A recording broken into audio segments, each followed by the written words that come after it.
que, como ustedes saben, se conmemora el próximo 25 de junio. Engalanan nuestra mesa los señores, el doctor José Antonio Moreno Rufinel, presidente de la Academia Paraguaya de la Lengua Española. Muchísimas gracias, doctor, por aceptar nuestra invitación, por contribuir, como siempre, con su sabiduría a nuestra formación. El señor Bernardo Neri Farina, reconocido periodista y escritor, docente sobre todas las cosas, permanentemente enseñando. Muchísimas gracias por acompañarnos. Licenciado Alberto Sisa, periodista, poeta, y yo no puedo evitar, funcionario de la Biblioteca Municipal de Asunción, destacado funcionario y compañero nuestro. Señor Jacobo Rauski, nuestro asesor, nuestro director por muchos años.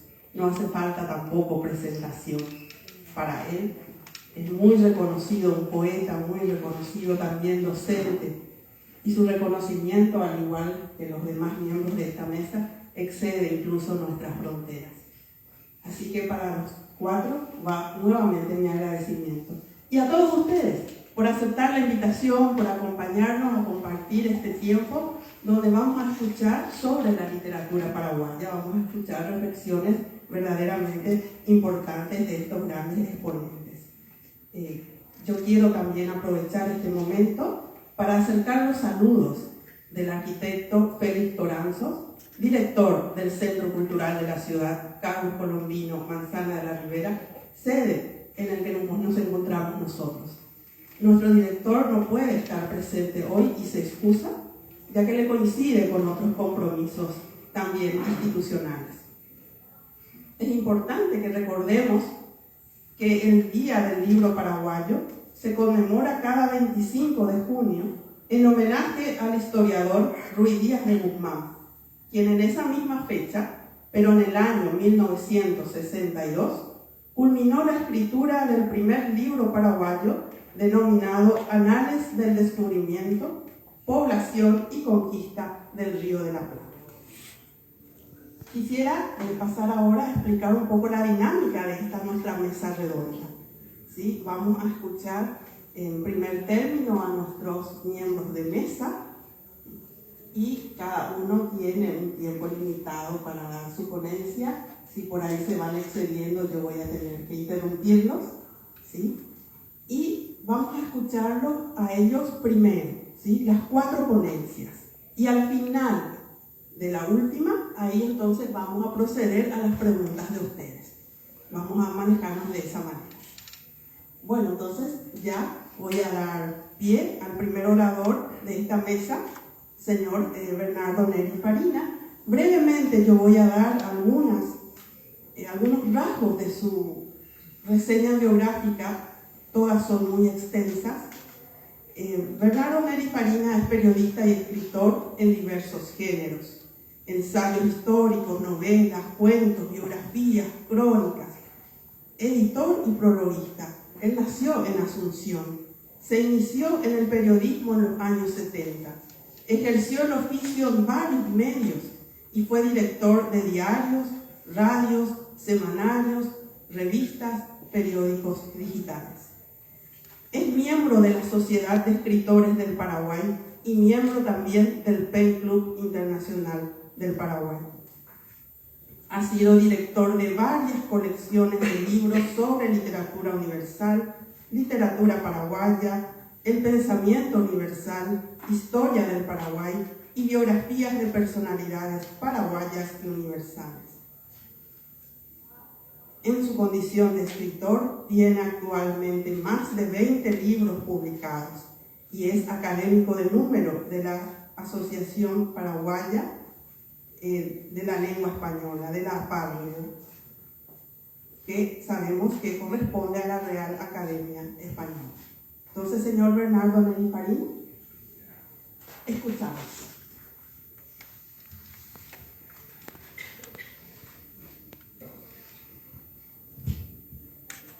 Buenas noches, muchas gracias. Le agradezco a Jacobo que me haya invitado a estar con ustedes ante este público en el cual veo, entre el cual veo muchas caras amigas muy queridas, y sobre todo en el cual veo a mucha gente joven.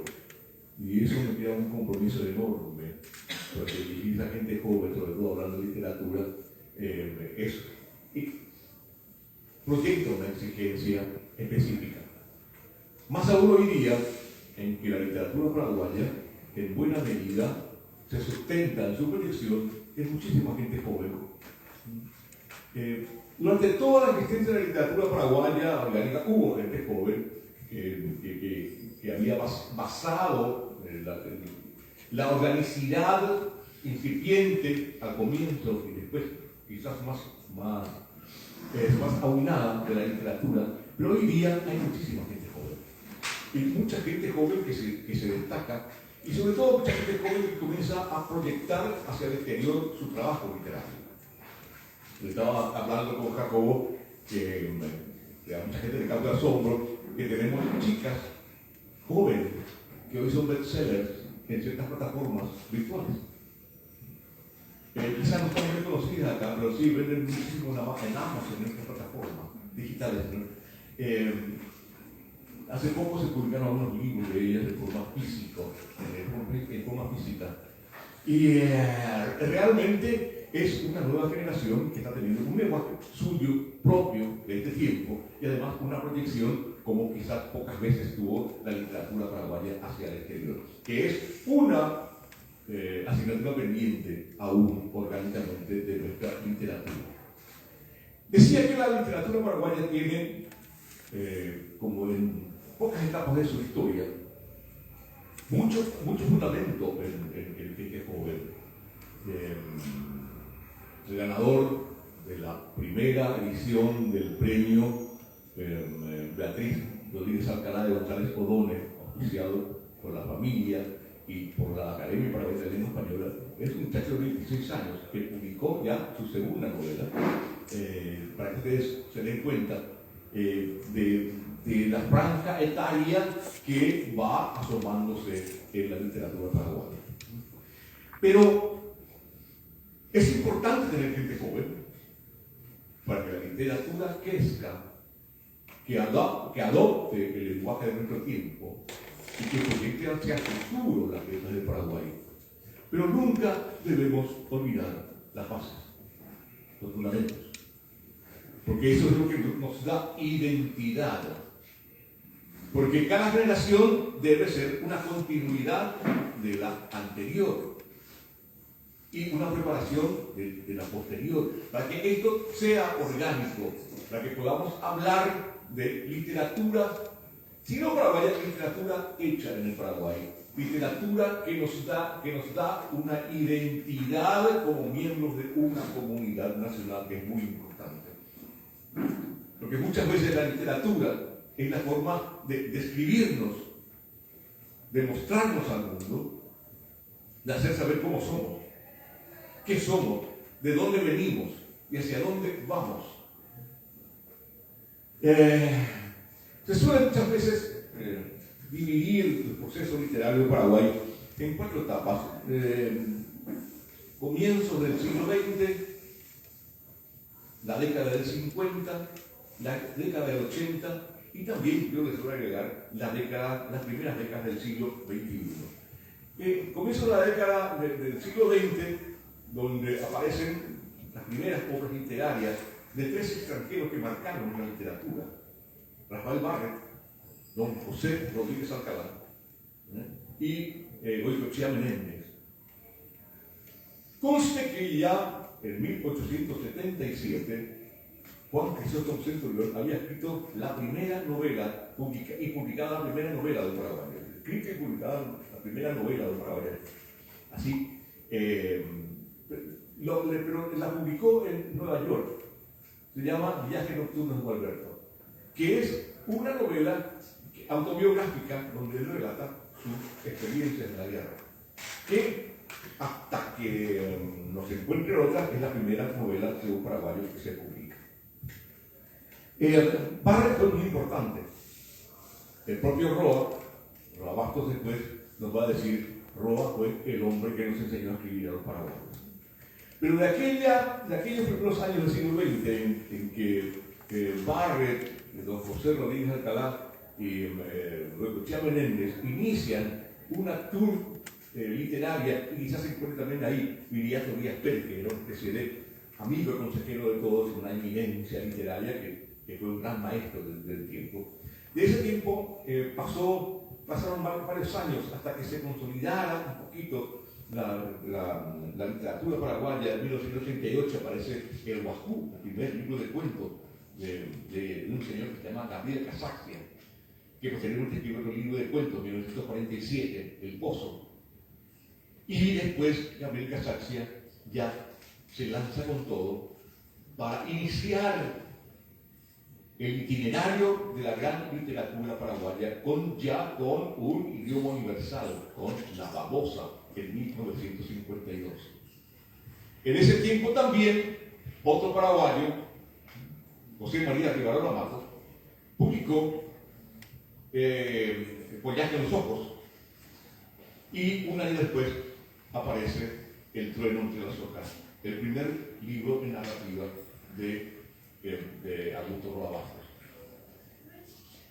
Esos años, 52, 53, son fundamentales, son la base grande de la literatura con lenguaje universal, con proyección universal en Paraguay. Fíjense ustedes, en 1950, nuestra literatura es jovencísima. Cuando en los demás países de la región, y nos digamos ya a otras partes del mundo, la literatura era cosa corriente. Aquí no. Aquí hay una ruptura entre ese lenguaje bucólico, romanticón, hasta que aparece La Babosa, que rompe todos los paradigmas conocidos hasta entonces. Tanto paradigma rompe, que mucha gente acusó a Casaxia de traidor a la patria. ¿Por qué pintaba un Paraguay tan negativo?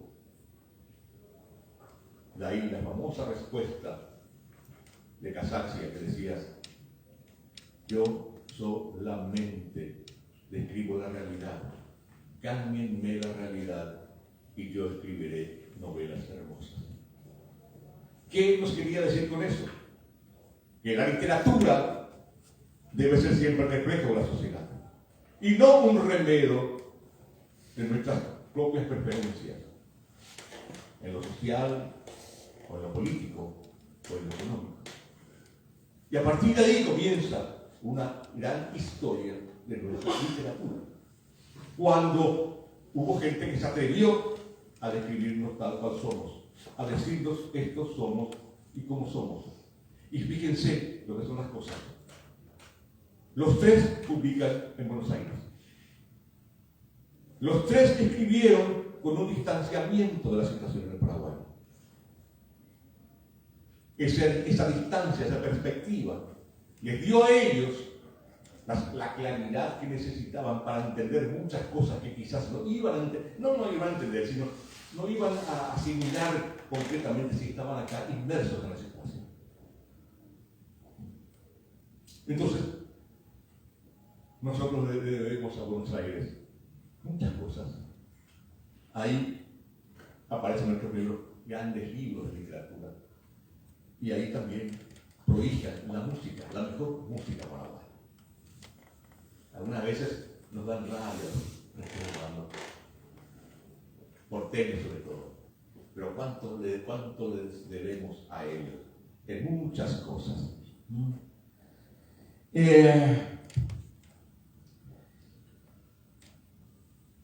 En los 60 aparece también otro factor que fue importante: los concursos. Sobre todo el concurso anual de la Tribuna, concurso de novela corta. Porque los concursos son, en muchos casos, prácticamente todos los casos, avales y cosas que inspiran e incitan al escritor a escribir. Sobre todo en nuestro país, donde no hay prácticamente escritores profesionales, y todos escribimos acicateados por un concurso, o por el deseo de ganar un concurso, o por el deseo de trascender simplemente, o por querer escribir simplemente. No por ganar dinero con lo que escribimos. Ese concurso de la tribuna dio muchas obras importantes, entre ellas, por ejemplo, en los años 60, Mancuello y la Perdiz, de Carlos Villar Mazán, cuya importancia se da sobre todo en el uso del lenguaje, cosa que ya había más o menos solucionado, entre comillas, Roabastos con el trueno de las hojas. Porque anteriormente a esta generación, los escritores paraguayos tenían el drama de qué lenguaje utilizar.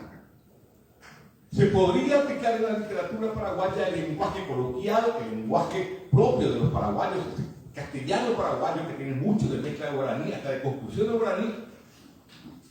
¿Aceptaría la sociedad ese tipo de lenguaje en la literatura? Hasta que Roa rompe ese prejuicio y habla en guaraní y en paraguayo en el trueno de las hojas. Por lo tanto, también ocurre con Casaccia, en menor escala quizás. Pero con Carlos Villar Mazán eso ya se rompe definitivamente. Carlos solía decir que él había escrito primero en guaraní su novela y después la traspoló al castellano. Pero no sabe, acá también fantasea mucho. Pero, sea como sea, Mancuello y la Perdiz hace que el lenguaje coloquial, este castellano paraguayo, adquiriera estatura literaria. Y eso hizo que, dado ya el prestigio que tenía Carlos, la sociedad aceptara que la literatura paraguaya podía escribirse en un lenguaje paraguayo. Un lenguaje en el cual nos reconocíamos todos. No el tú y el nosotros y los demás cosas que sonaban artificiosos al público en general. La renovación que se inició con Casaccia y Roa Bastos ofrece un segundo brote con varias obras de los años 60.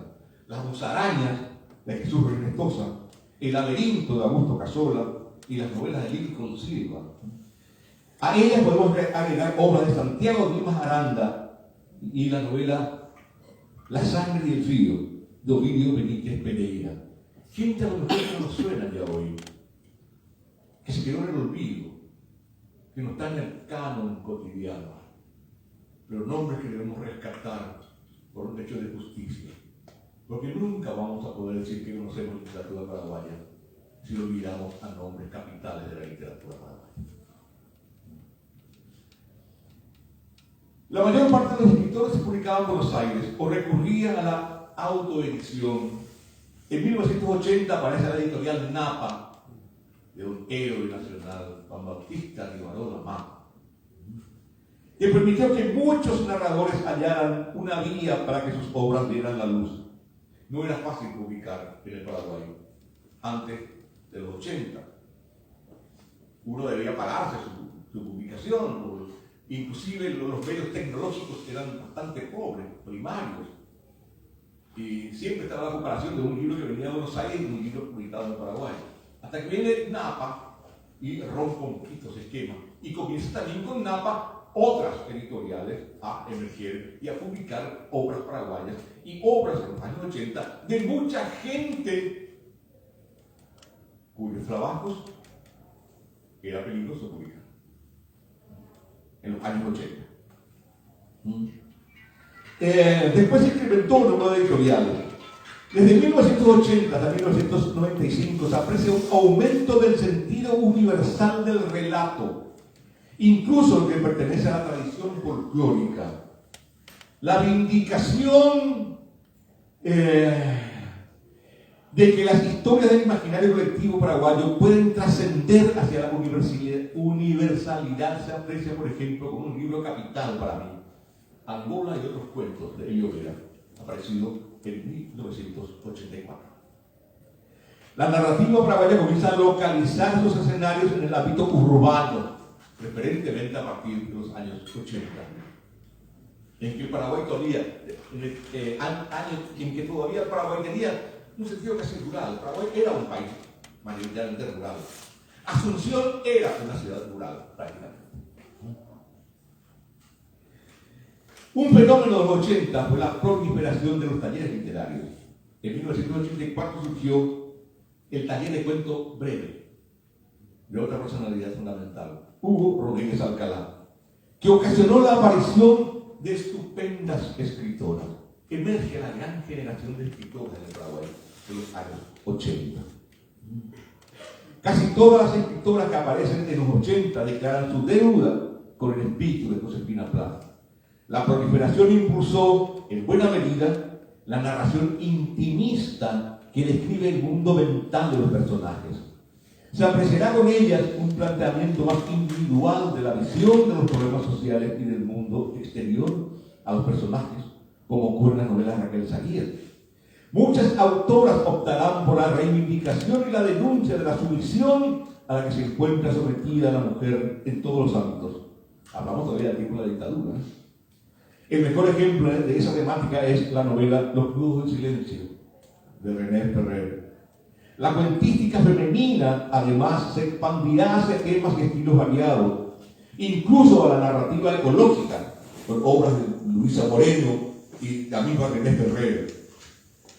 En 1987 el año 1987 adquiere una gran relevancia con la aparición de tres novelas fundamentales: Caballero, de Guido Rodríguez, La niña que perdió en el circo, de Raquel Zaguier, y El invierno de Gunther, de Juan Manuel Marcos. La primera es una de las narraciones históricas más polémicas que se han escrito en el Paraguay. Contaba la historia de Mariscal López y la guerra de la Primera Alianza, vista desde la experiencia y perspectiva de Bernardino Caballero. El régimen cronista, ya debilitado y próximo a su caída, era cuestionado severamente desde una obra que atacaba las raíces del pensamiento autoritario en que se sustentaba, porque situaba como seres humanos a los personajes históricos justificados durante los años de la dictadura. No era fácil escribir aquello en esos años. Fernando, disculpe. Bueno. Si podemos ir sí. cerrando, por favor. Y por último, quizás no quiera ver la literatura del siglo XXI, en que, repito, está llena de figuras jóvenes. No voy a citar nombres, porque me voy a olvidar de muchas, y a mucha gente sonará injusta, y mucha gente después me dirá, ¿por qué no citas a fulano o a Milano? Cité a algunos que son fundamentales en la historia. Hay mucha gente más. Hablar de literatura para nos llevará mucho tiempo, sobre todo de sus bases. Pero hay que felicitarse de que la literatura paraguaya esté hoy rozagante, en manos de los jóvenes, que espero no se olviden nunca de dónde vienen y para dónde van. Muchas gracias.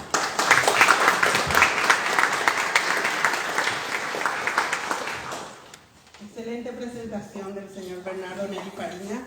A continuación vamos a escuchar al licenciado Alberto Sisa. Alberto Manuel Sisa da Costa es poeta y periodista egresado de la Facultad de Filosofía de la Universidad Nacional de Asunción. Como decíamos al inicio, actualmente desempeña labores aquí en la Biblioteca Municipal de Asunción y es asimismo coordinador del taller de literatura virtual de esta biblioteca, dirigida por el señor Jacobo Baján. Es miembro de la Sociedad de Escritores del Paraguay y además integró el taller de poesía de la Universidad Iberoamericana. Sus trabajos literarios, entre otros, Atalaya de los Sueños, Evasión Peregrina, Peatón Alucinado, El árbol de Pedrito y otros poemas. Y el año pasado...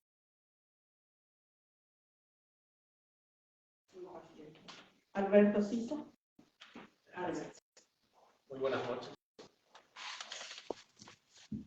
Muy buenas noches.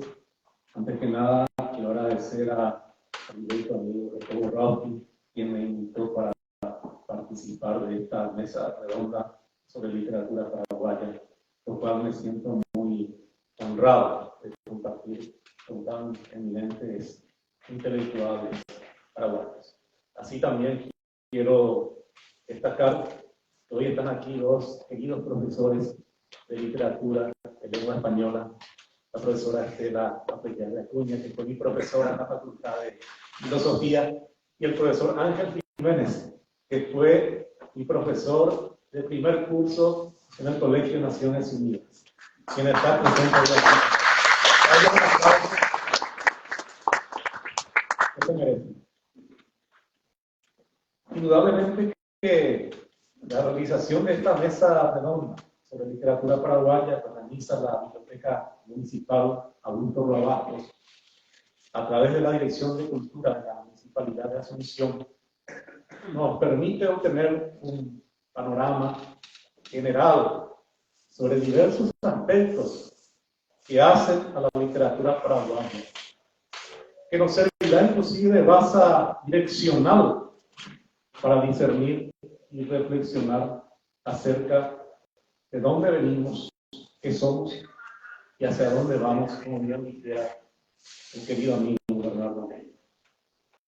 En lo que me atañe exponer la poesía paraguaya del siglo XXI hacia una poesía del nuevo milenio y una memoria del futuro, debo empezar diciendo que la literatura paraguaya, a lo largo de su historia, si bien no tuvo una sistematicidad por épocas históricas o escuelas literarias, un corpus de extensión social con objetivos bien predefinidos que hacen a la vertebración de las letras nacionales, no se sustrajo a la realidad de los acontecimientos históricos, sociales y políticos. Los poetas no acallaron sus voces en un país tan castigado por gobiernos autocráticos. Pese a ello, encontraron su cauce creativo, surgido de las coyunturas sociales e históricas que se fueron dando desde los albores de la independencia hasta nuestros días. Al respecto, la recordada escritora y docente Maribel Barreto, en su enjundioso estudio sobre literatura paraguaya, titulado Visión de 2 décadas de literatura paraguaya en el siglo XXI, obra de gran valor didáctico que nos dejara como legado para el presente y futuras generaciones, resalta que nuestros poetas de todas épocas han asumido lazos de compromiso generacional y han cavado una huella poética que bucea el vínculo invisible entre la memoria de nuestros acontecimientos, buscando el sentido profundo y desgarrado de nuestra existencia como nación. No podemos dejar aquí de referirnos a la poesía escrita en guaraní y su riquísima veta como componente fundamental de la identidad nacional, que se manifiesta a través de su diversidad y multiculturalidad en muchos aspectos. Como bien menciona el escritor Victorio Villalba Suárez en su obra Proceso de la literatura paraguaya, 1900-2000, la década paraguaya del 80 era la resistencia de los trabajadores de la cultura contra el sistema, que a medida que apretaba daba señales de grandes fisuras. Cabe resaltar que en ese entonces talentosos e inquietos poetas se levantaron la bandera de la libertad y la dignidad, agrupándose en el denominado taller de poesía Manuel Ortiz Guerrero. El poeta, dramaturgo y promotor cultural Moncho Azuara, uno de los referentes importantes de aquel taller de poesía, explicó que la tónica de aquel grupo fue la pluralidad ideológica en el quehacer colectivo y la búsqueda de espacios para la difusión de la poesía, como una forma de resistencia, dando esa trascendencia a la credibilidad de la palabra. Por otro lado, con el comienzo de la década del 90, jóvenes poetas nacidos a partir de 1970, que han cursado sus estudios universitarios y que a fuerza de trabajo han alcanzado a lo largo de esa década su voz identitaria, participando en aquellos años y dando a conocer sus creaciones en tertulias, festivales artísticos, charlas, talleres poéticos y otros eventos. Debemos tener en cuenta que a inicios de los 90 había un bullicio de actividades culturales en todas las ramas del arte, pues se iniciaba en el país un ambiente de tolerancia política y libertades públicas, que trajo aquel golpe del Estado del 2 y 3 de febrero de 1989. Este grupo de jóvenes poetas congregados de lo que dio a denominar la generación de los 90 tenían inquietudes y planteamientos líricos que coincidían con las del resto del mundo occidental. Temáticas urbanas, hechos cotidianos, alusiones a problemas sociales, con predominio del verso libre, inserción de coloquialismos y voces jergales. Integrados en esta colectividad José Arce, Eulo García, Las Brites, María Eugenia Ayala, Alex Díaz de Vivar y Miguel Méndez, entre otros, quienes hacen público el manifiesto de los 90 que expresaba lo siguiente: jóvenes comprometidos por la sociedad, decididos a reivindicar nuestra gran riqueza literaria y desnudar con los versos las desigualdades sociales para convertirnos en la poderosa arma cargada de futuro. Queremos levantar nuestras voces de protesta. Por tanto, hemos decidido unirnos y manifestarnos a través de la poesía, esa que está en los barrios, bares, plazas y parques.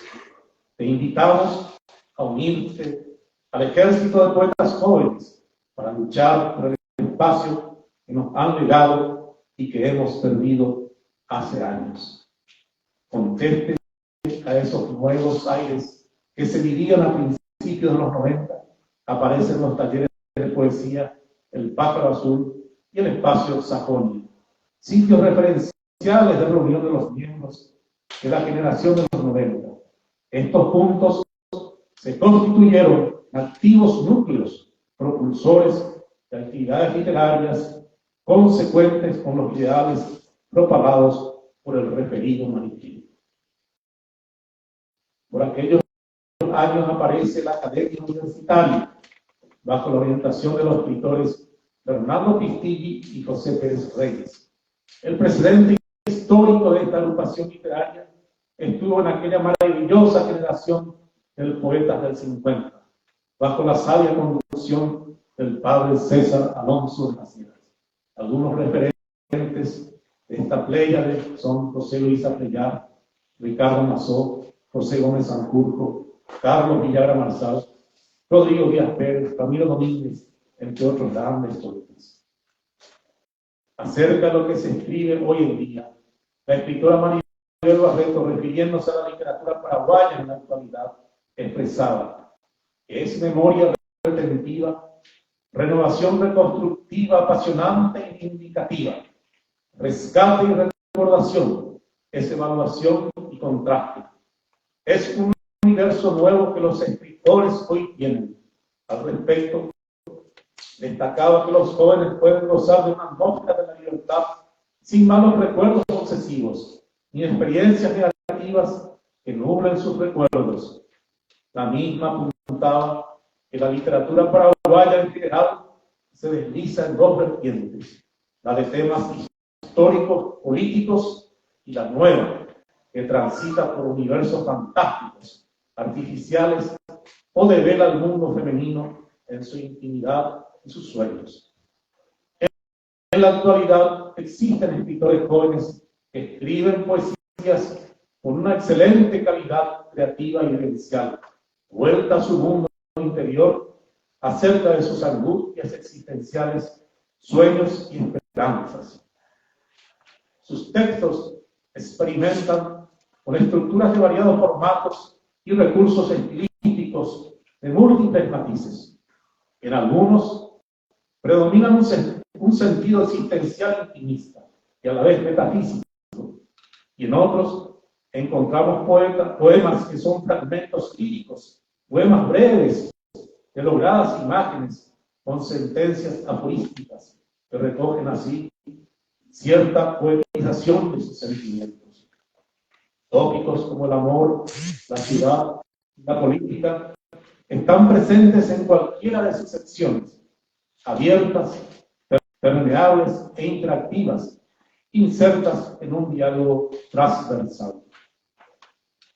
Asimismo, los poetas del nuevo milenio buscan a la vez con una mirada modernista la expresión y reflexión de los nocivos efectos del consumismo desmedido, la dolorosa cotidianidad, la alineación en el contexto de una sociedad cada vez más banalizada, así como las relaciones existentes entre el hombre, la naturaleza y su destino, en una reintegración lírica.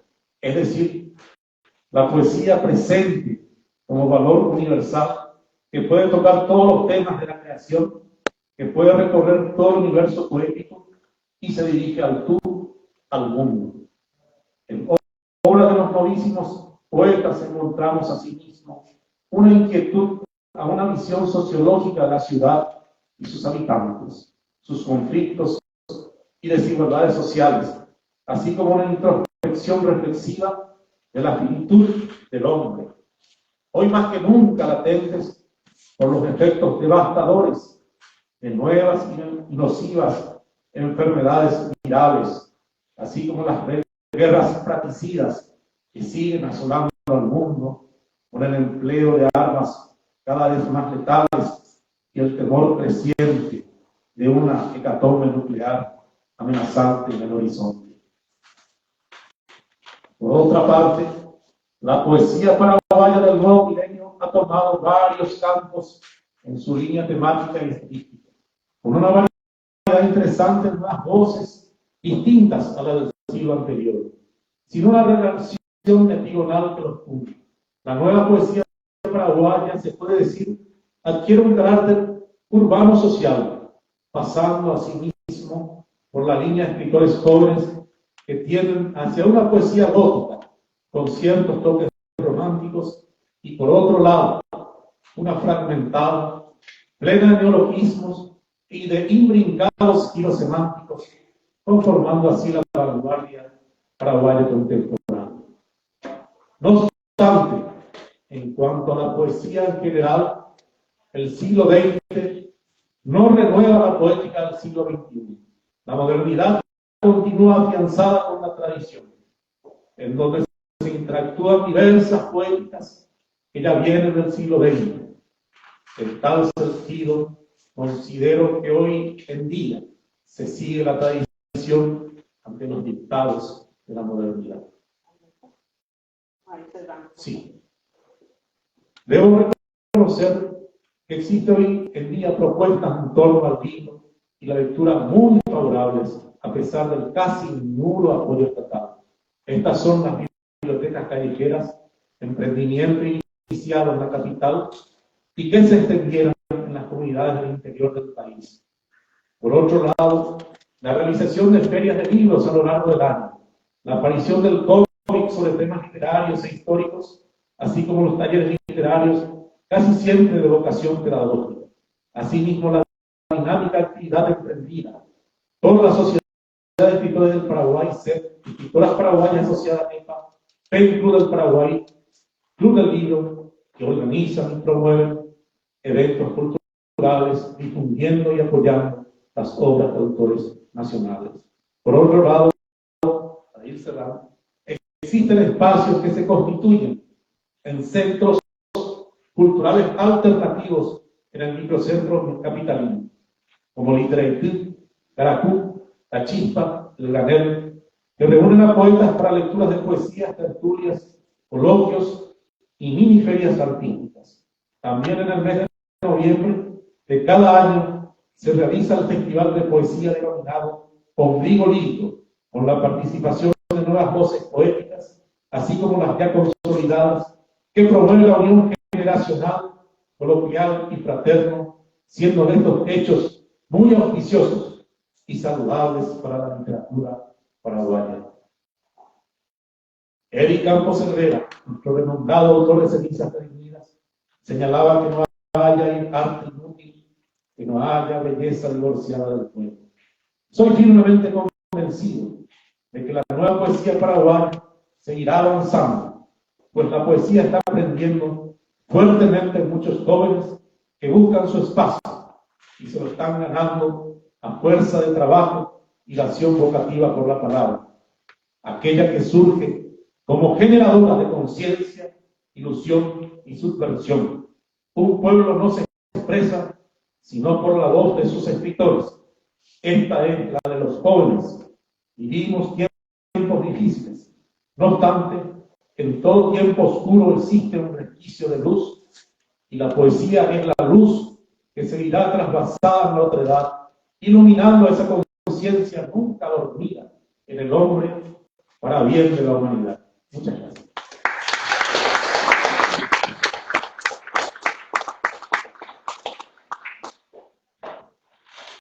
Muchas gracias, Alberto. Gracias por esta referencia a la historia de la poesía. Y a continuación, el doctor José Antonio Moreno Ruffinelli, presidente de la Academia Paraguaya de la Lengua Española, miembro correspondiente a la Real Academia Española. Sabemos que el doctor José Antonio tiene una extensa hoja de vida muy cargada de muchos méritos. Yo solamente quiero mencionar uno de los tantos, que en noviembre de 2018, por decreto real firmado por el rey de España, Felipe VI, el doctor José Antonio Moreno Ruffinelli fue condecorado con la Gran Cruz de la Orden de San Raimundo de Peñafort. Se trata de la máxima distinción que otorga España a los hombres dedicados al derecho en Iberoamérica. Sabemos que él ejerce la profesión de abogado desde hace mucho tiempo y su labor al frente de varias agremiaciones literarias realmente ha enriquecido la literatura paraguaya. Doctor Ruffinelli. Buenas noches. Bueno, después de haber escuchado a estos maestros, nos queda a nosotros un campo muy difícil de espigar, porque prácticamente ellos han abarcado todos los periodos de nuestra literatura con mucha enjundia. Pero voy a empezar recordando al tío de mi señora, mi querido tío Hugo Rodríguez Alcalá, que se enojó con Ramón Menéndez y Velasco, porque aquel había dicho que en el Paraguay no había historia literaria. Y entonces, para demostrarle lo contrario, comenzó a buscar en los archivos y encontró una cantidad de poemas que en realidad fueron escritos en la provincia del Paraguay, generalmente por clérigos que venían de afuera, de España, y ellos fueron los que, manifestando sus inquietudes por este nuevo mundo, que para ellos era un descubrimiento absolutamente casi irreal o surrealista, ellos escribían sobre todo quejándose de lo que veían a su alrededor. El hambre, las luchas que tuvieron que enfrentar para poder constituir nuevos núcleos de civilización en nuestra zona fueron realmente imponentes. Entonces, hay varios escritores que han escrito poemas que casi serían infantiles hoy día, pero que en esa época cobraron un valor muy importante. Pero quiero destacar que así como en la literatura fuimos un poco despacio en el andar, en la política fuimos muy rápidos. Fuimos los primeros que hicimos una elección en América al elegir al gobernador Domingo Martínez de Higada como sustituto de Álvaro Núñez Cabeza de Vaca, a quien el pueblo no le aceptó como gobernador. Fue la primera elección que se hizo en Paraguay. En cuanto a la época colonial, realmente tuvimos muy poca. Si no fuera por el libro La Argentina, casi no hubiéramos tenido alguna cosa que contar. En el periodo independiente, con todas las alternativas que tiene todo periodo independiente en cualquier lugar del mundo, Paraguay también tuvo sus grandes problemas. Pero debemos rescatar la labor de la Junta Gubernativa, presidida por Fulgencio Yegros, quienes a través de un programa de gobierno hablaron de la creación de una academia literaria, de una academia de formación militar, de la apertura, de la reapertura del Colegio de San Carlos, que había sido cerrada por el gobernador Velasco para convertirlo en un cuartel, que fue reabierta por la Junta Gubernativa, aunque lastimosamente duró poco tiempo porque después vino Francia y volvió a cerrarla, como tapó cualquier intento de cultura en el país.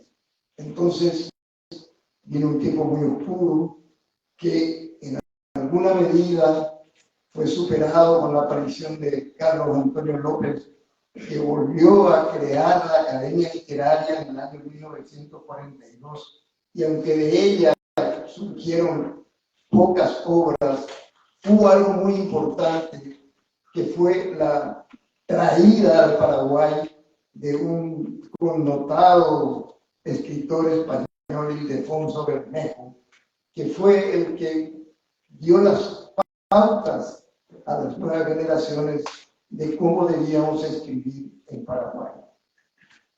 Lastimosamente vino la guerra y las pocas expresiones literarias que hubo fueron en los diarios de la guerra, y el principal de ellos sin duda fue Natalicio Talavera, que fue una voz de aliento para todos los combatientes que iban cayendo a su lado hasta que él mismo cayó también preso de una enfermedad.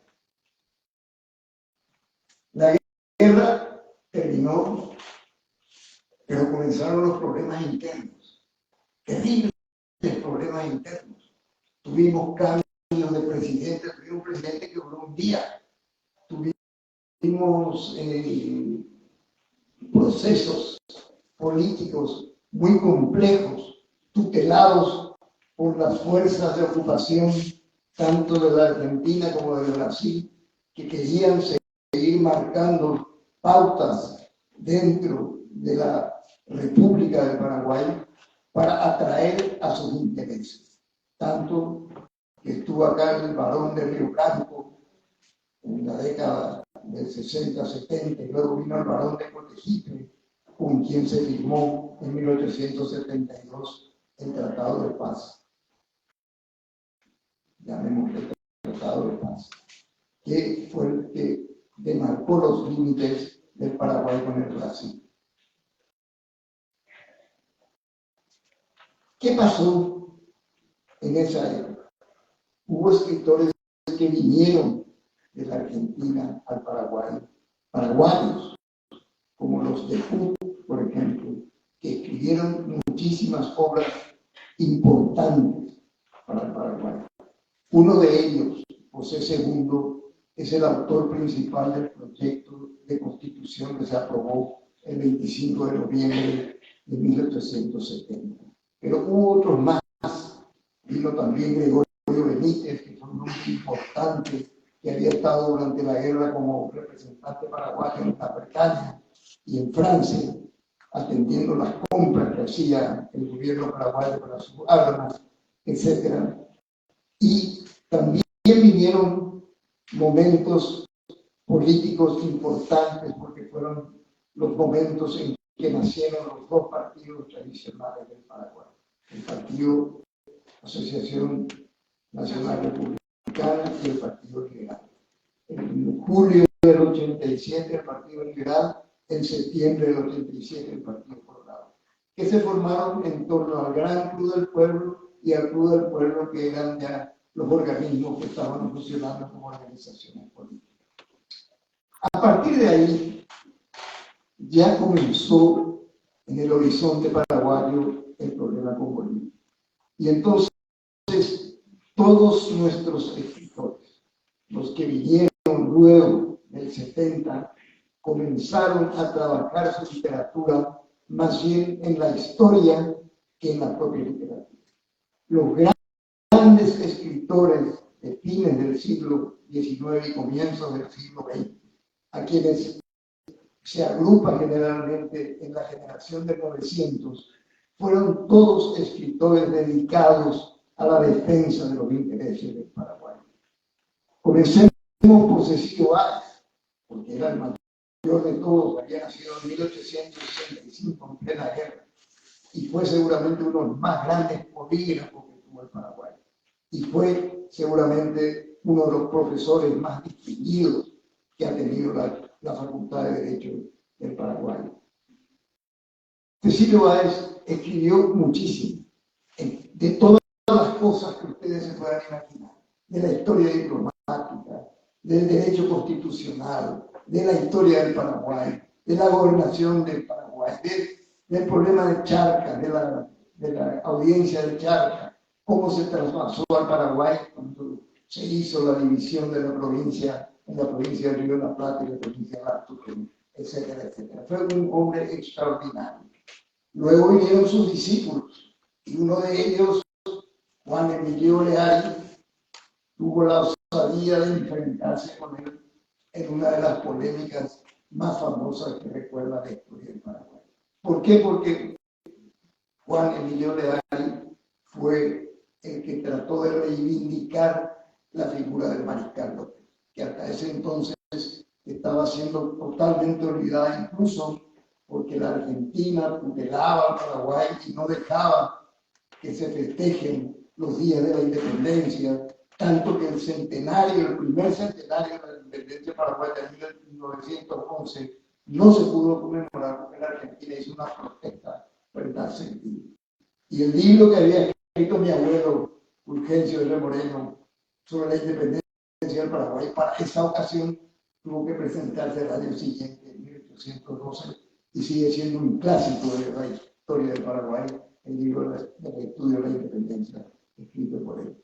Hubo otros escritores fantásticos. Blas Garay, fallecido a los 25 años, imagínense, con todo lo que produjo para el Paraguay.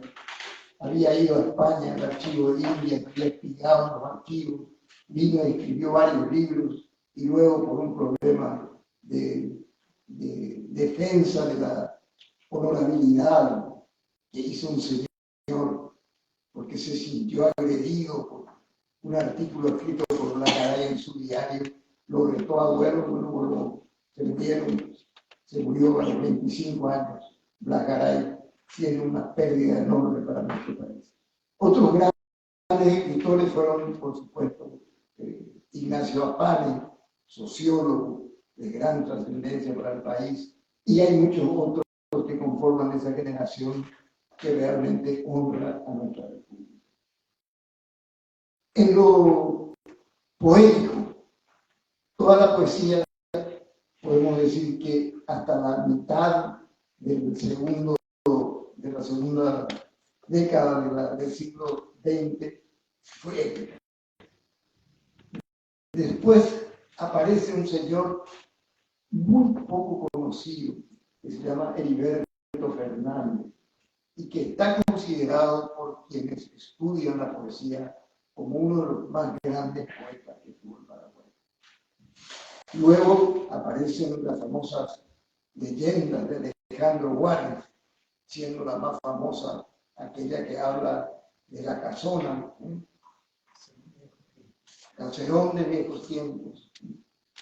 Bueno, es una poesía magnífica. Y aparece también otro gran poeta que fue Eloy Faquiranitis, que vivió mucho tiempo en Buenos Aires, pero escribió siempre con el corazón puesto en el Paraguay. Vino la guerra en Bolivia, la violencia triunfó sobre el derecho lastimosamente y las armas comenzaron a rugir en el Chaco.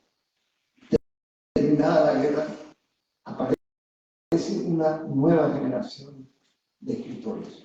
Se han dedicado ya ambos que me precedieron a ellos, así que voy a omitir hacerlo. Solamente voy a agradecer acá al amigo Sisa haber recordado al padre César Alonso. Con él me formé. Fui presidente de la Academia Literaria del Colegio San José en el año 1956, llevado de la mano por él. Él nos indicaba qué leer, cómo entender lo que leíamos. Nos llevaba de noche al colegio y nos sentaba alrededor suyo y nos daba a cada uno un personaje de una de las obras del siglo de oro español, y ahí leímos a Lope de Vega, y ahí leímos a Tirso de Molina, y ahí leímos a Calderón de la Barca, y ahí leímos a todos los grandes, representando cada uno de nosotros un personaje de sus obras. Era una manera de enseñar realmente maravillosa. Así que le agradezco al amigo Sisa que haya recordado al padre Alonso, que luego creó la Academia Universitaria bajo el lema "a la conquista del Paraguay por la cultura". Ese fue el lema que el padre Alonso le dio a la Academia. Y había dos ciclos: el ciclo primario, y después de 3 años se pasaba al ciclo superior. En el ciclo primario se estudiaba literatura griega, latina, y después se pasaba al ciclo superior, donde ya se podían expresar todas las manifestaciones de la literatura. Recuerdo sesiones de esa academia universitaria, y recuerdo una especialmente en la que hubo una polémica intensísima entre dos personas, el doctor Juan Carlos Mendonca del Puerto y el doctor Enrique Riera. A raíz de una conferencia que dio Mendonca, hizo una alusión política que no le gustó a Enrique. Entonces Enrique le contestó. Vino la réplica, la dúplica, y eran las 3 de la mañana y seguían discutiendo hasta que el padre Alonso golpeó la mesa y dijo: "Hasta acá, muchachos, llegamos, es hora de ir a dormir". Bueno, fueron momentos inolvidables de la historia de Paraguay.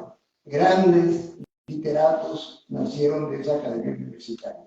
Le fueron nombrados casi todos por ellos. Hay otros, pero por razones de tiempo omito hacerlo. Quiero agradecer una vez más esta invitación y decir que a mi lado está sentado seguramente uno de los más grandes poetas del Paraguay. Lo hemos patrocinado varias veces para el premio Reina Sofía, que si bien en nuestro corazón lo tiene ya desde hace mucho tiempo, todavía por esas cosas de la vida no le han otorgado, por lo mucho que se merece Jacobo Rautmann el premio Reina Sofía. Así que muchas gracias a todos por su asistencia, gracias Jacobo por invitarme, y muy agradecido también.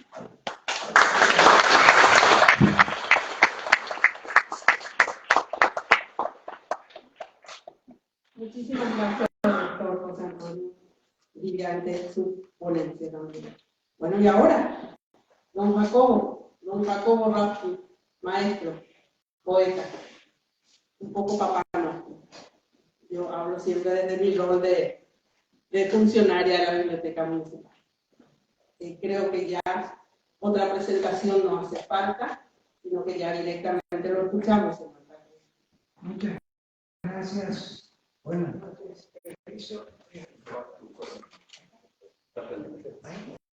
Hola. Hola. Ahí está. Buenas noches a todos. A todos y todas, como se dice ahora. Como si todos no abarcasen ya al género femenino. Yo solo quiero decir unas palabras antes de dar paso a nuestra conversación con el público. Aquello que quiero mencionar en esta mesa es la relación entre literatura y sociedad, específicamente entre poesía y sociedad, a partir de la década del 40, 1940 en Paraguay, concretamente a partir de Campos Cervera, que fue un verdadero líder de la promoción del 40, porque en Paraguay se prefiere usar la palabra promoción a generación, cosas que de ninguna manera estamos en presencia de sinónimos, no son sinónimos. La palabra promover significa difundir básicamente literatura. Y la palabra generación es agrupar en un determinado sector de la sociedad a ciertos escritores que tienen algo en común y más o menos tienen la misma edad. Ahora, yo voy a usar indistintamente cualquiera de estas dos palabras porque entre nosotros significa lo mismo. Es una ventaja de atropello diccionario de la lengua. Nosotros como país hemos atropellado a la lengua castellana en 1000 ocasiones y vamos a seguir haciéndolo. No hay remedio. Ahora, ¿qué ocurrió con el Paraguay básicamente como sociedad hacia 1940? Estamos hablando de apenas acabamos de terminar la guerra del Chaco, ¿verdad? Como muchos, creo yo, el siglo XX en el Paraguay, en términos estrictos y sobre todo literarios, no comienza en 1900, comienza en 1940, comienza después de la guerra del Chaco. Hasta la guerra del Chaco da fin al siglo XIX, termina con el último gobierno del siglo XIX instalado en el siglo XX y luego comienzan los gobiernos del siglo XX.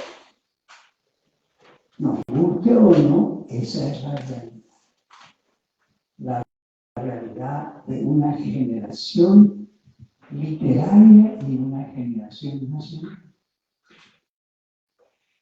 Aparece un escritor como Campos Almera, cuya poesía está básicamente imbuida de un culto al verso libre, siendo un maestro del verso medido, y de un culto a las formas nerudianas de la poesía, como era verdaderamente la poesía en América en esa época. Tenemos al primer poeta latinoamericano nacido en el Paraguay, el Campos Almera. Los otros eran poetas paraguayos notables. Y el Paraguay es un notable en cualquier parte del mundo. Entonces, no hay mucho motivo para sentir orgullo internacional de los escritores como el Campos Almera. Porque eran verdaderamente luminarios, lanzados en una oscuridad profunda, que era la del siglo que estaban haciendo 40 años después de haberse iniciado cronológicamente. Para la gran satisfacción mía, encuentro que algunos historiadores contemporáneos sostienen, en países como Francia, como Inglaterra, que el siglo XX terminó con la caída del muro de Berlín y no en el año 2000.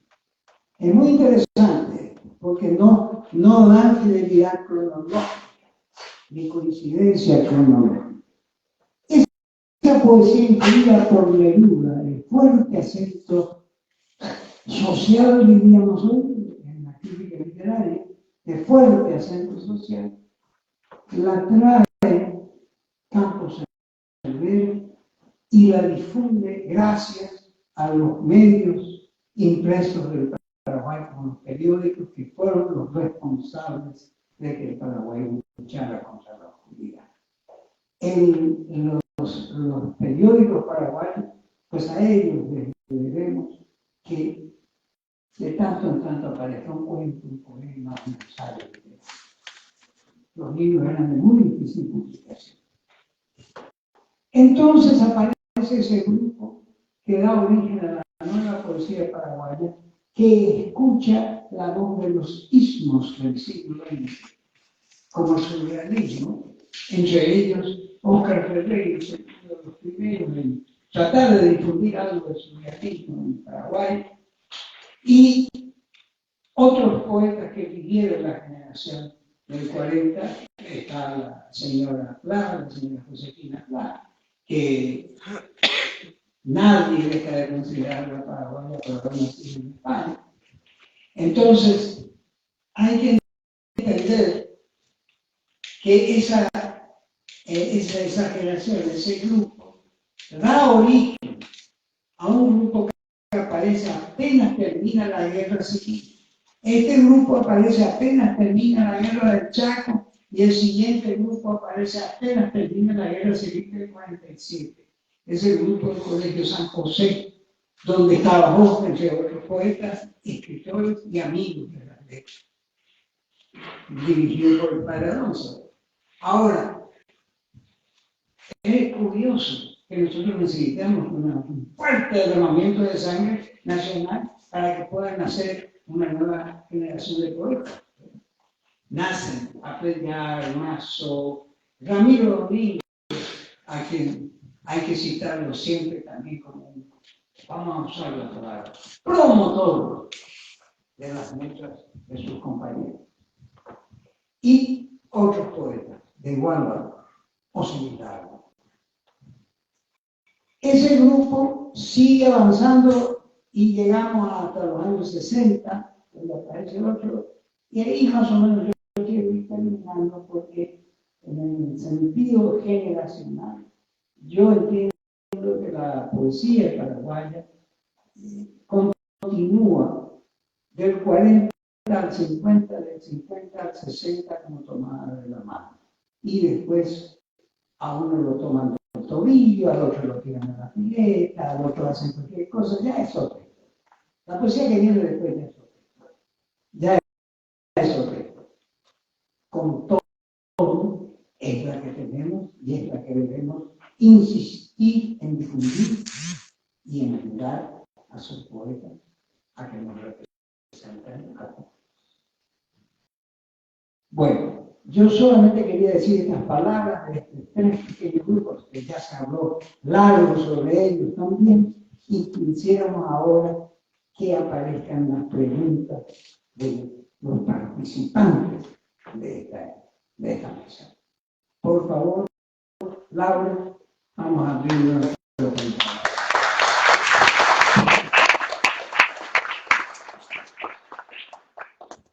Muchas gracias, señor Jacobo. Y así como él anticipó, queremos escucharlos a ustedes. Mi compañero nos va a ayudar con el micrófono, les va a acercar y van levantando la mano quienes quieran preguntar a cualquiera de los expositores de la mesa.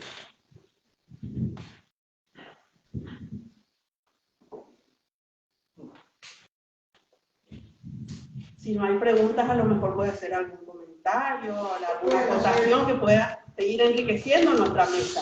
Exactamente, pueden ser comentarios.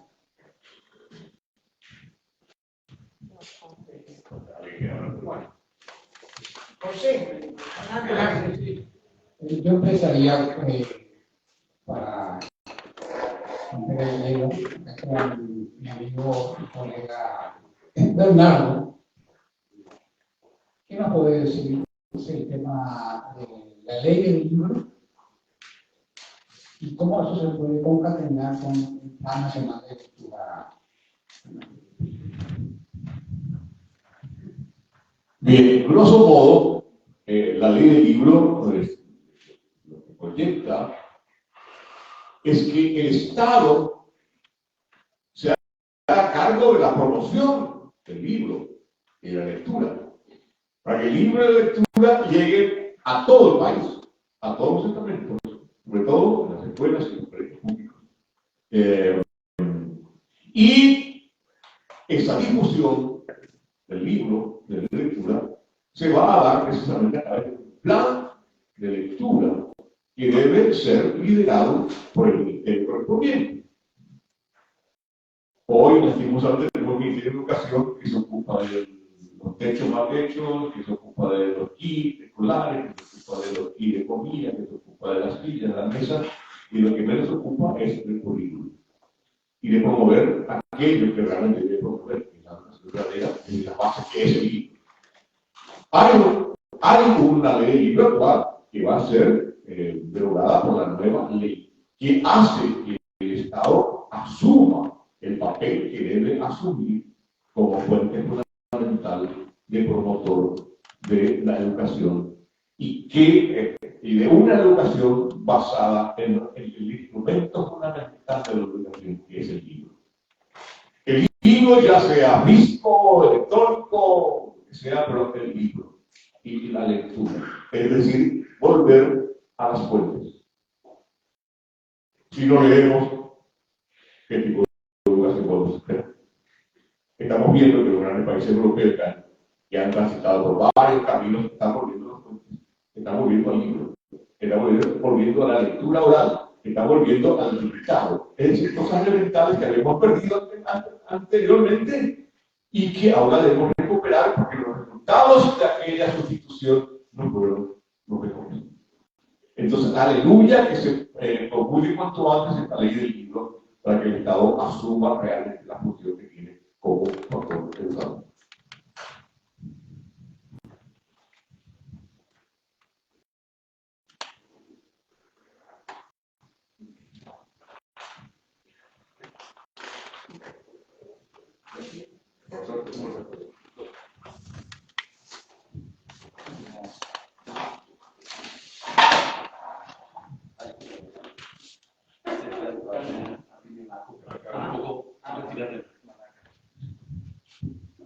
Buenas noches. El compañero Alberto mencionó lo del padre Alonso de las Heras como un promotor de la literatura, del grupo del 50, me parece que le llaman, y lo corroboró Jacobo Gaftin, que a mí me llama la atención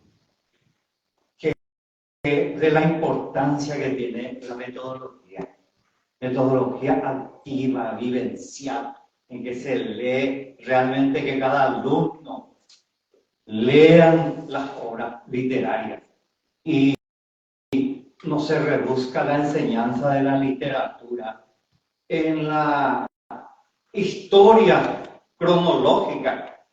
En un cuarto curso, por ejemplo, se comienza ya con la historia de la literatura de Grecia, Roma, de la Edad Media, Renacimiento, etcétera, hasta si se llega al vanguardismo, a veces no más ya. Y no se promueve tampoco la literatura paraguaya, muy poco ya allá. Por ahora cambió bastante, pero nosotros hemos estado soportando esa metodología en función a un examen escrito. ¿Y qué va a salir en el examen? Características y representantes del romanticismo. Y uno, en un comentario que se hace, y en un comentario,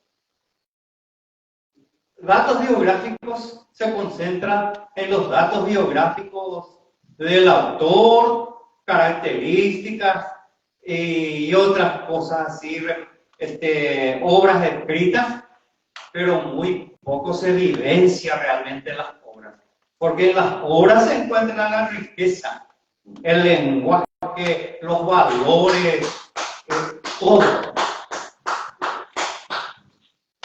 Allí se encuentra, no en los, bueno, para realizar un comentario más profundo, es cierto que se tiene que conocer un poquito también al autor, corriente literaria y todo eso, pero fundamentalmente, primero se comienza con lo más cercano, lo más próximo, que son las obras literarias. A lo mejor incluso sus canciones preferidas. Se comienza de lo fácil, de lo agradable, para que la clase de literatura sea realmente agradable y provechosa. Eso es lo que quiero resaltar un poco en cuanto a metodología. Me llama la atención nomás de que tantos escritores como salieron de esa promoción del padre Alonso de las Heras, cuya clase se reducía más en los talleres, en, como dice, en algo vivencial. Que se lea las obras y fundamentalmente que se goce de esa obra. Parece que la finalidad principal de toda obra artística es el goce estético.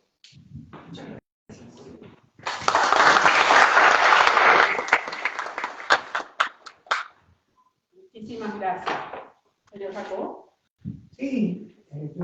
Quería agradecer la participación de nuestro amigo aquí y decirle que compartimos todos sus inquietudes y deseamos que la literatura sea enseñada con la mayor condición vivencial posible.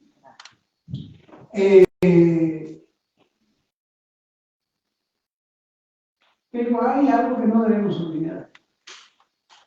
Cuando se habla de literatura paraguaya, que algunos, como nuestro querido amigo aquí, abren la puerta a literatura escrita en el Paraguay, que no es lo mismo que literatura paraguaya. La literatura escrita en el Paraguay, yo les digo, bueno,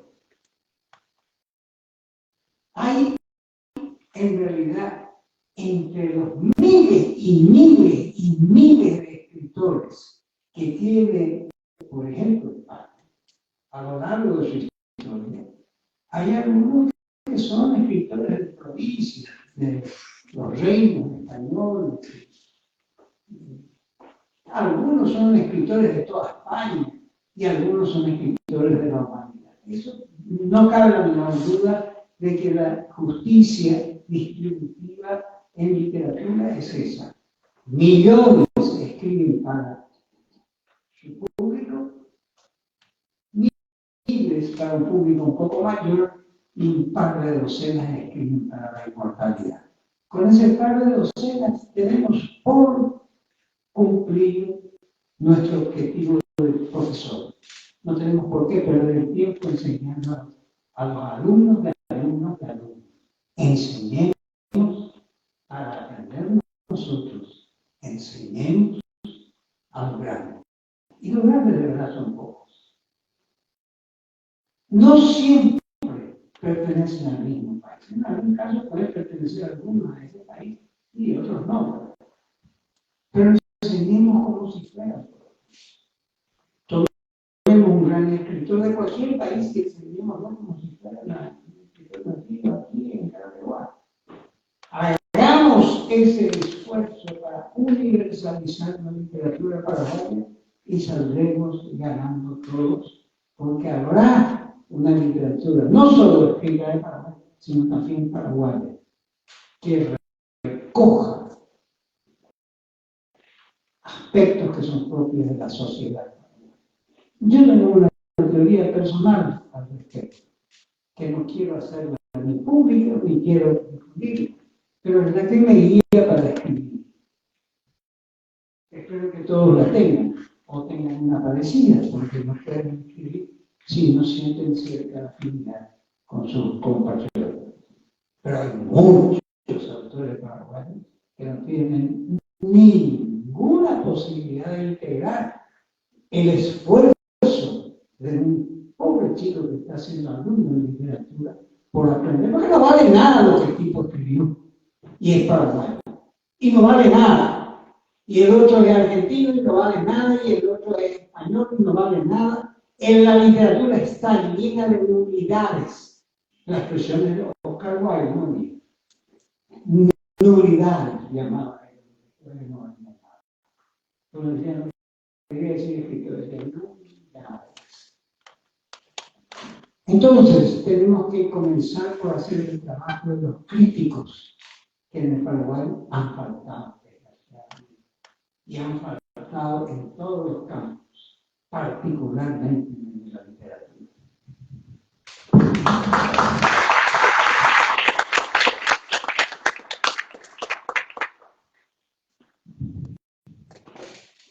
Seguimos entonces con los aportes. Buenas noches. Realmente un lujo escucharlo a ustedes. Y soy docente, no de literatura, sino de filosofía y de otras disciplinas. Y pensar en un momento, pucha, ¿cómo quisiera llevarlos a los 4 al colegio donde enseño para dar una charla?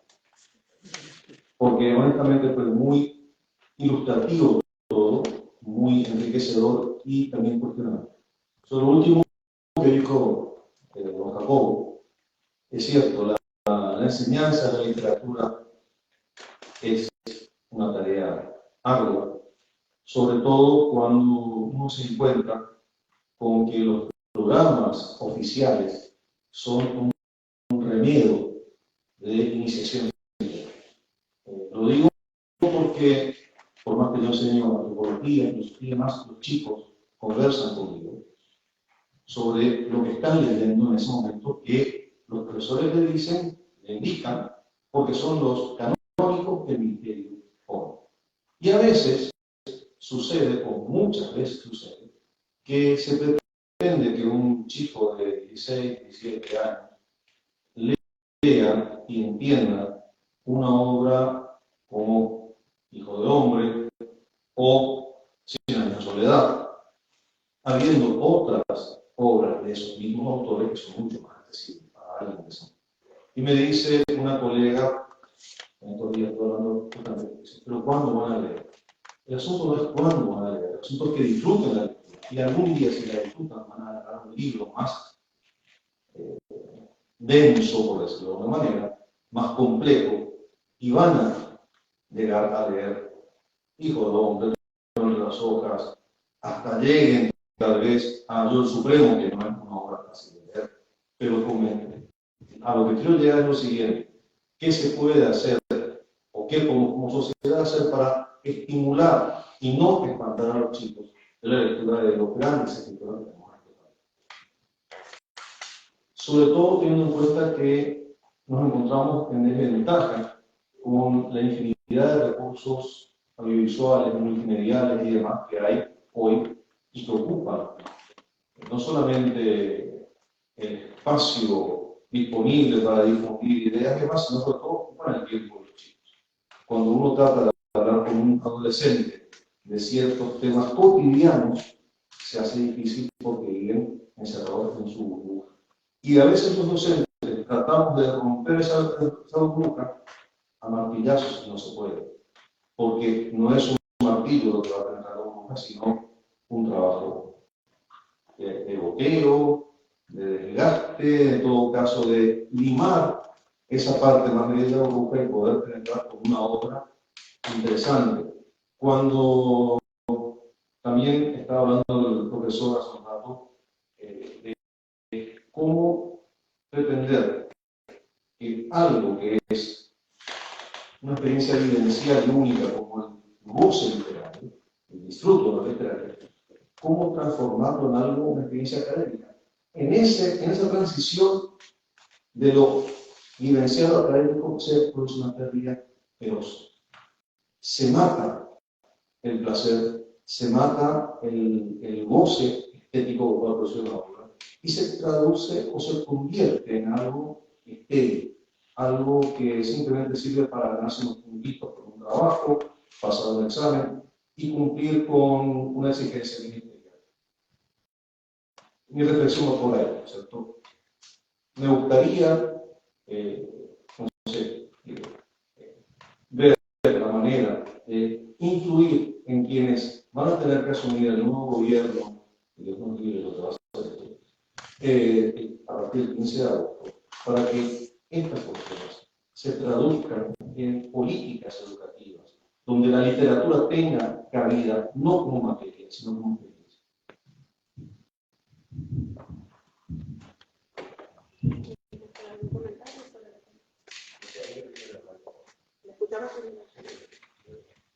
Profe, te escuchamos a vos y después Eduardo. Muchas gracias. Buenas noches también y felicitaciones a los maestros por las excelentes referencias que nos han hecho llegar. Justamente hoy estamos en un grupo también de letras acompañando la disertación de ustedes. Y me preguntaba yo, mientras ustedes estaban exponiendo, ¿qué esperan los poetas realmente de los que se están formando en las letras y sobre todo en la crítica literaria? Porque algo que se escucha mucho de los escritores es que realmente es pobre la crítica literaria en Paraguay. Sin embargo, los alumnos se esmeran por hacer buenos análisis de obras, estudian las convenciones de la poesía, varios niveles de expresión lectora, en niveles fonológicos, semánticos y sintácticos. Sin embargo, Me pregunto yo, ¿qué esperan los poetas, los escritores, que se aprecie de sus obras? Porque, como dijo Alberto, quizás esa novísima poesía exige nuevos paradigmas, exige nuevos enfoques, direcciones en cuanto a la temática, quizás nuevos aportes estilísticos. Gracias.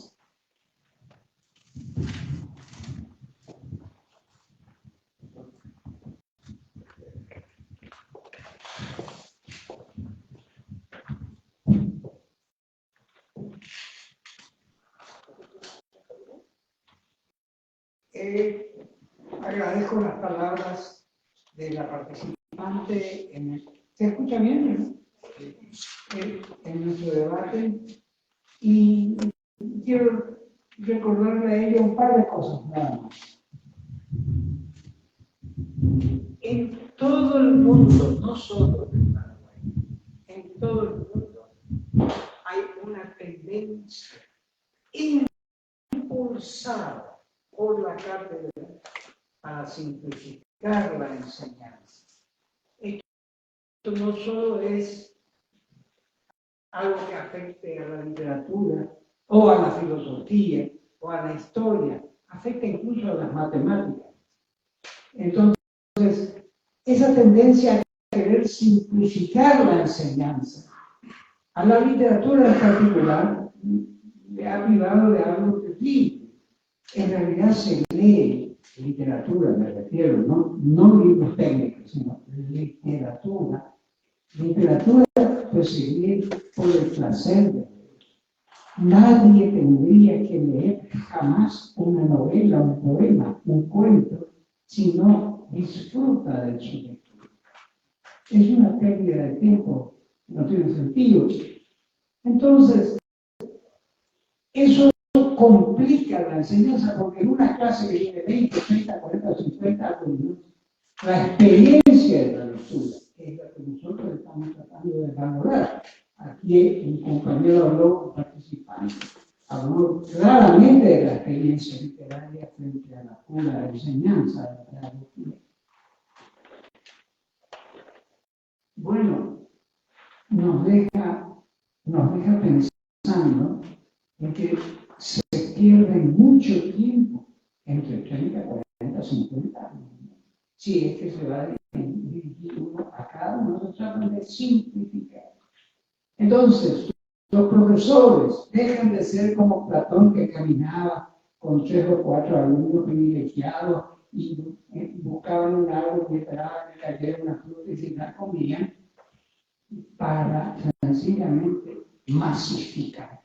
Esa masificación a la que ha sido reducida la enseñanza afecta particularmente a disciplinas como la literatura. Quería completar algo, lo que dijo el compañero en cuanto a la enseñanza de literatura. En los últimos tiempos hay como una polarización en ciertos sectores de la sociedad en la que se habla de que en la enseñanza se debe insistir en lo tecnológico, en la tecnología, y que las humanidades no son importantes. Entonces, estamos perdiendo humanidad. Y materias como literatura, filosofía, historia misma, incluso lengua española, pasan a ser casi materias de relleno. Y eso hace que los mismos maestros de literatura pierdan la pasión de enseñar literatura, porque ellos mismos se sienten disminuidos porque enseñan una materia que no es fundamental para la vida y que no te va a dar plata. No sé cómo se va a revertir esta situación. Alguien le podría decir al nuevo gobierno: señores, cambien la malla y equilibren un poquito, volvamos a ser seres humanos. La tecnología es importante, No sé cómo viviríamos sin tecnología. Pero la humanidad sigue siendo lo más importante. El conocimiento profundo. Las preguntas que nos hacemos en la vida, el por qué, que fundamenta la filosofía. ¿Qué sería el ser humano sin filosofía, sin literatura, sin el conocimiento de sus raíces? No. Simplemente seríamos tragados por la inteligencia artificial, que nos va a sustituir por robots, cuando los robots manejen totalmente la tecnología y el ser humano haya perdido su sentido de humanidad, porque no hay literatura, no hay poesía, no hay historia, no hay ser humano. Ese es el gran desafío de los nuevos tiempos. Hacer que como sociedad insistamos en que la escuela, en el colegio, en la universidad, aquello que llamamos materias humanísticas, vuelvan a tener relevancia.